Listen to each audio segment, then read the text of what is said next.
നമസ്കാരം. മലയാളി വാർത്ത ഇൻസൈഡിലേക്ക് സ്വാഗതം. കാലാവസ്ഥ അങ്ങനെ മാറി മറിയുകയാണ്. കേരളത്തിൽ വരും ദിവസങ്ങളിലും വരുന്ന അടുത്ത മണിക്കൂറിലും കൊടും മഴ, ശക്തമായ മഴ, അതിശക്തമായ മഴയാണ് പെയ്യാൻ പോകുന്നത് എന്ന മുന്നറിയിപ്പുകൾ കൂടി വരികയാണ്. കേരളത്തിൽ വരും ദിവസങ്ങളിൽ കാലവർഷം അതിശക്തമാകുമെന്ന് കേന്ദ്ര കാലാവസ്ഥാ വകുപ്പിന്റെ മുന്നറിയിപ്പ്. സംസ്ഥാനത്തെ വിവിധ ജില്ലകളിൽ yellow alert, red alert, orange alert എന്നീ അലേർട്ടുകൾ പ്രഖ്യാപിച്ചു. നാളെ മുതൽ സംസ്ഥാനത്ത് മഴ അതിതീവ്രമാകുമെന്നാണ് പ്രവചനം. അടുത്ത 5 ദിവസം കൂടി ശക്തമായ മഴ തുടരാൻ സാധ്യതയുണ്ട്. ഈ സീസണിലെ ആദ്യ റെഡ് അലേർട്ടാണ് ഇപ്പോൾ പുറപ്പെടുവിച്ചിട്ടുള്ളത്. തീവ്രമഴ മുന്നറിയിപ്പിന്റെ പശ്ചാത്തലത്തിൽ ശനിയാഴ്ച 5 ജില്ലകളിൽ റെഡ് അലേർട്ട് പ്രഖ്യാപിച്ചിട്ടുണ്ട്. മലപ്പുറം, കോഴിക്കോട്, വയനാട്, കണ്ണൂർ, കാസർഗോഡ് ജില്ലകളിലാണ് അതിതീവ്ര മഴയ്ക്കുള്ള സാധ്യത കണക്കിലെടുത്തിട്ടുള്ളത്. ഇതിനെ തുടർന്നാണ് റെഡ് അലേർട്ട് പ്രഖ്യാപിച്ചത്. റെഡ് അലേർട്ട് പ്രഖ്യാപിച്ച ജില്ലകൾ മലപ്പുറം, കോഴിക്കോട്, വയനാട്, കണ്ണൂർ, കാസർഗോഡ് എന്നീ ജില്ലകളിലാണ്. തൊട്ടടുത്ത ദിവസമായ ഞായറാഴ്ച മലപ്പുറം, കോഴിക്കോട്, വയനാട് ജില്ലകളിലും റെഡ് അലേർട്ട് ആയിരിക്കുമെന്ന് മുന്നറിയിപ്പുണ്ട്. റെഡ് അലേർട്ട് പ്രഖ്യാപിച്ച ജില്ലകളിൽ താമസിക്കുന്ന ജനങ്ങൾ അതീവ ജാഗ്രത പുലർത്തണമെന്ന് അധികൃതർ നിർദ്ദേശിച്ചു. വരും ദിവസങ്ങളിലെ അലേർട്ടുകൾ പരിശോധിച്ചാൽ ഇന്ന് എറണാകുളം, തൃശൂർ, പാലക്കാട്, മലപ്പുറം, കോഴിക്കോട്, വയനാട്, കണ്ണൂർ, കാസർഗോഡ് ജില്ലകളിൽ ഓറഞ്ച് അലേർട്ടും തിരുവനന്തപുരം മുതൽ കോട്ടയം വരെയുള്ള മറ്റ് ജില്ലകളിലും ഇടുക്കിയിലും യെല്ലോ അലേർട്ടുമാണ് നിലവിലുള്ളത്. ശനിയാഴ്ച പത്തനംതിട്ട ജില്ലയിലും കോട്ടയം മുതൽ പാലക്കാട് വരെയുള്ള ഇടുക്കി, എറണാകുളം, കോട്ടയം, തൃശൂർ ജില്ലകളിലും ഓറഞ്ച് അലേർട്ടും പ്രഖ്യാപിച്ചിട്ടുണ്ട്. തിരുവനന്തപുരം, കൊല്ലം, ആലപ്പുഴ ജില്ലയിൽ യെല്ലോ അലേർട്ടും പ്രഖ്യാപിച്ചിട്ടുണ്ട്. അലേർട്ടുകൾ മാറി മറിയാനുള്ള സാധ്യതയുണ്ട്. കാരണം ഇപ്പോൾ തിരുവനന്തപുരത്ത് യെല്ലോ അലേർട്ട് ആണെങ്കിലും അതിശക്തമായ മഴയാണ് പെയ്തുകൊണ്ടിരിക്കുന്നത്. പ്രത്യേകിച്ച് മലയോര മേഖലകളിൽ ശക്തമായ മഴ പെയ്യുന്നു. തുടർന്ന് വാമനപുരം നദി അടക്കമുള്ള നദികളിൽ വെള്ളത്തിന്റെ നില ഉയരുകയാണ്.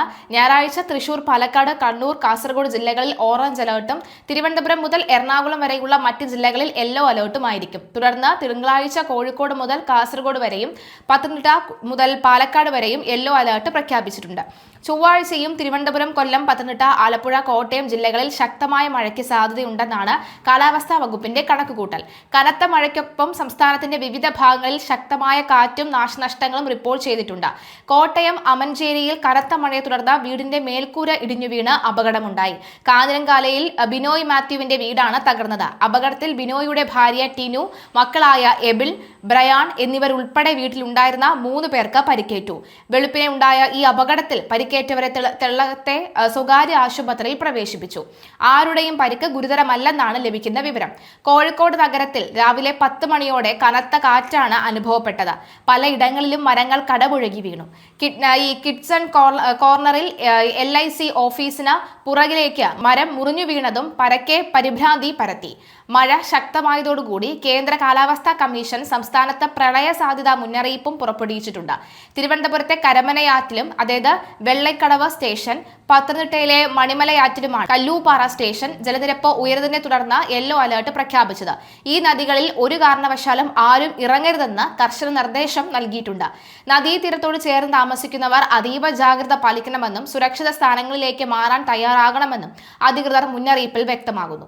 പൊതുജനങ്ങൾക്കുള്ള ജാഗ്രതാ നിർദ്ദേശം: ഉരുൾപൊട്ടൽ, മണ്ണിടിച്ചൽ, മലവെള്ളപ്പാച്ചിൽ സാധ്യതയുള്ള പ്രദേശങ്ങളിൽ താമസിക്കുന്നവർ അധികൃതരുടെ നിർദ്ദേശാനുസരണം സുരക്ഷിതമായ സ്ഥലങ്ങളിലേക്ക് മാറി താമസിക്കണം.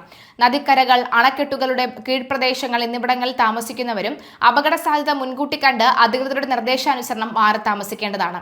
ദുരിത സാധ്യത പ്രദേശങ്ങളിൽ താമസിക്കുന്നവർ നിർബന്ധമായും തങ്ങളുടെ പ്രദേശത്ത് ക്യാമ്പുകൾ തുറന്നു എന്ന് ഉറപ്പാക്കേണ്ടതും പകൽ സമയത്ത് തന്നെ അങ്ങോട്ട് മാറി താമസിക്കേണ്ടതുമാണ്. ഇതിനായി തദ്ദേശ സ്ഥാപന റവന്യൂ അധികാരികളുമായി ബന്ധപ്പെടാവുന്നതുമാണ്. ശക്തമായ കാറ്റിന് സാധ്യതയുള്ളതിനാൽ അടച്ചുറപ്പില്ലാത്ത വീടുകളിൽ താമസിക്കുന്നവരും മേൽക്കൂര ശക്തമല്ലാത്ത വീടുകളിൽ താമസിക്കുന്നവരും പ്രത്യേക ജാഗ്രത പാലിക്കേണ്ടതാണ്. അപകടാവസ്ഥ മുന്നിൽ കാണുന്നവർ അധികൃതരുമായി ബന്ധപ്പെട്ട സുരക്ഷിതമായ സ്ഥലങ്ങളിലേക്ക് സുരക്ഷാ മുൻകരുതലിന്റെ ഭാഗമായി മാറി താമസിക്കണം. കാറ്റിൽ മരങ്ങൾ കടപുഴകി വീണും പോസ്റ്ററുകൾ തകർന്നു വീണും ഉണ്ടാകാനിടയുള്ള അപകടങ്ങളെയും ശ്രദ്ധിക്കേണ്ടതാണ്. സംസ്ഥാന ദുരന്ത നിവാരണ അതോറിറ്റി പുറപ്പെടുവിച്ച ശക്തമായ കാറ്റിൽ സ്വീകരിക്കേണ്ട മുൻകരുതൽ നടപടികൾ ഈ kerala.gov.wind warning എന്ന ലിങ്കിൽ ലഭ്യമാണ്. ശക്തമായ മഴ പെയ്യുന്ന സാഹചര്യത്തിൽ ഒരു കാരണവശാലും നദികൾ മുറിച്ചു കടക്കരുത്. നദികളിലോ മറ്റ് ജലാശയങ്ങളിലോ കുളിക്കാനോ മീൻ പിടിക്കാനോ മറ്റാവശ്യങ്ങൾക്കോ ഇറങ്ങാൻ പാടുള്ളതുമല്ല. ജലാശയങ്ങൾക്ക് മുകളിലെ മേൽപ്പാലങ്ങളിൽ കയറി കാഴ്ച കാണുകയോ സെൽഫി എടുക്കുകയോ കൂട്ടം കൂടി നിൽക്കുകയോ ചെയ്യാനും പാടില്ല. മഴ ശക്തമാകുന്ന അവസരങ്ങളിൽ അത്യാവശ്യമല്ലാത്ത യാത്രകൾ പൂർണ്ണമായും ഒഴിവാക്കുക. വെള്ളച്ചാട്ടങ്ങൾ, ജലാശയങ്ങൾ, മലയോര മേഖലകൾ എന്നിവിടങ്ങളിലേക്കുള്ള വിനോദയാത്രകൾ മഴ മുന്നറിയിപ്പ് ഒഴുക്ക് മാറുന്നതുവരെ പൂർണ്ണമായി ഒഴിവാക്കേണ്ടതാണ്. ജലാശയങ്ങളോട് ചേർന്ന റോഡുകളിലൂടെയുള്ള യാത്രകളിൽ പ്രത്യേക ജാഗ്രത പാലിക്കുക. അറ്റകുറ്റപ്പണികൾ നടക്കുന്ന റോഡുകളിലും ജാഗ്രത പാലിക്കുക. അതിശക്തമായ മഴ ഉണ്ടാകുന്ന സാഹചര്യത്തിൽ റോഡ് അപകടങ്ങൾ വർദ്ധിക്കാൻ സാധ്യത മുന്നിൽ കാണണം. ജലാശയങ്ങൾ കരകവിഞ്ഞ് ഒഴുകുന്നതിനിടയിൽ വാഹനങ്ങൾ ഓടിക്കാൻ ശ്രമിക്കരുത്. സ്വകാര്യ പൊതു ഇടങ്ങളിൽ അപകടാവസ്ഥയിൽ നിൽക്കുന്ന മരങ്ങൾ, പോസ്റ്റുകൾ, ബോർഡുകൾ, മതിലുകൾ തുടങ്ങിയവ സുരക്ഷിതമാകേണ്ടത്. മരങ്ങൾ കൊത്തി ഒതുക്കുകയും ചെയ്യേണ്ടതാണ്.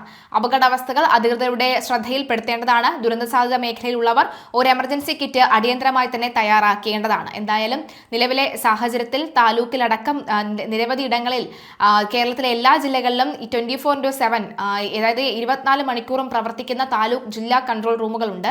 അപകട സാധ്യത മുന്നിൽ കാണുന്ന ഘട്ടത്തിലും സഹായങ്ങൾക്കുമായി 1077 1070 എന്നീ ടോൾ ഫ്രീ നമ്പറിലൊക്കെ തന്നെ ബന്ധപ്പെടാവുന്നതാണ്.